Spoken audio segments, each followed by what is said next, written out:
नमस्कार, news for nation देख रहे हैं आप। मैं हूं आपके साथ रश्मि। चुनाव आयोग की तरफ से फैसला ले लिया गया है। आपको बताएं कि चिराग पासवान को हेलीकॉप्टर चुनाव चिन्ह आवंटित किया गया, तो वहीं दूसरी तरफ केंद्रीय मंत्री पशुपति कुमार पारस को सिलाई मशीन जो चुनाव चिन्ह है ये दिया गया है। लेकिन इस सबके बीच अब हमले भी शुरू हो चुके हैं। आपको बताएं कि जदयू की तरफ से चिराग पासवान पर तंज कसा जा रहा है, उन पर हमले किए जा रहे हैं और ये कहा जा रहा है कि स्वर्गीय रामविलास पासवान तो जमीन से जुड़े हुए नेता थे, गरीबों के नेता थे और इसीलिए उनका चुनाव चिन्ह जो है वो झोपड़ी था। तो वहीं दूसरी तरफ उनके बेटे चिराग पासवान हवाई राजनीति करते हैं, हवा में बातें करते हैं और यही वजह है कि उनका चुनाव चिन्ह भी हेलीकॉप्टर दे दिया गया है। किस तरह से जदयू प्रवक्ता निखिल मंडल ने चिराग पासवान पर हमला बोला है, किस तरह से उन्होंने चिराग पासवान की जो है राजनीति है उस पर सवाल उठाए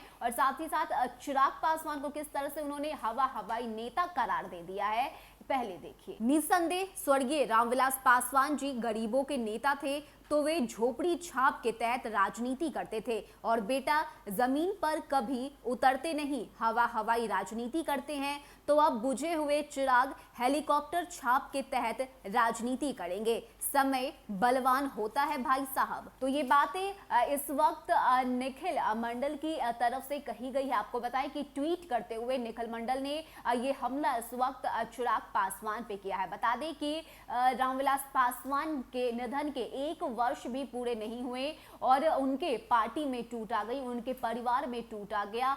जो पार्टी है वो 2 फार हो गई और यही वजह है कि अब लगातार जनता दल यूनाइटेड की तरफ से चिराग पासवान पर इस बात का आरोप लगाया जा रहा है कि पार्टी तोड़ने के पीछे जो जिम्मेदार है वो चिराग पासवान ही है। वहीं अगर हम चिराग पासवान की बात करें तो उनकी तरफ से जनता दल यूनाइटेड पे कई बार इस बात के आरोप लगाए जा चुके हैं कि सीएम नीतीश कुमार ने उनके पार्टी को तोड़ दिया, उनके चाचा ने पीठ में खंजर घोंपने का काम किया सिर्फ और सिर्फ एक कुर्सी के लिए। इस तरह के कदम उनकी तरफ से उठाए गए। आपको बताएं कि जिस तरह से पार्टी और परिवार के बीच ये लड़ाई चल रही थी, ये आर पार की जो खबरें हैं वो देखने को मिल रही थी। इतना ही नहीं, दोनों ही एक दूसरे के विरोध में जाकर फैसले लेते हुए नजर आ रहे थे और यही वजह थी कि चुनाव आयोग की तरफ से ये फैसला ले लिया जाता है और एलजेपी और चुनाव चिन्ह जो बंगला था उसे फ्रीज कर दिया जाता है। लेकिन अब चुनाव आयोग की तरफ से ये स्पष्ट कर दिया गया है, दोनों गुट को, चिराग पासवान की गुट को और पारस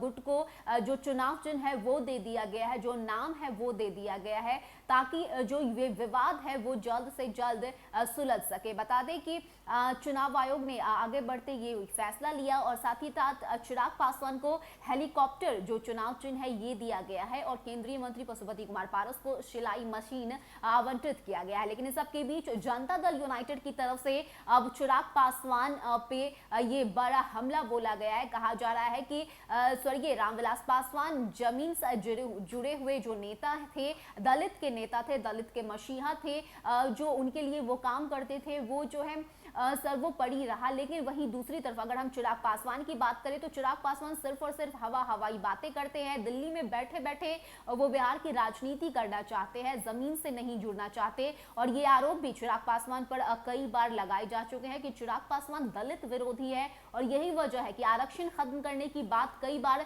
चिराग पासवान की तरफ से जो है कही जाती है। लेकिन इस सबके बीच ये बड़ा हमला इस वक्त जनता दल यूनाइटेड की तरफ से, जिसमें चिराग पासवान को हवाई नेता बताया गया और इसी के तहत ये कह दिया गया है कि जिस तरह के वो नेता हैं उसी तरह का चुनाव चिन्ह यानी कि हेलीकॉप्टर उन्हें आवंटित किया गया है। देखने वाली बात होगी कि इस पर चिराग गुट की तरफ से क्या कुछ प्रतिक्रिया सामने आती है। फिलहाल के लिए इतना ही। ज्यादा अपडेट के लिए आप बने रहिए न्यूज फॉर नेशन के साथ। नमस्कार।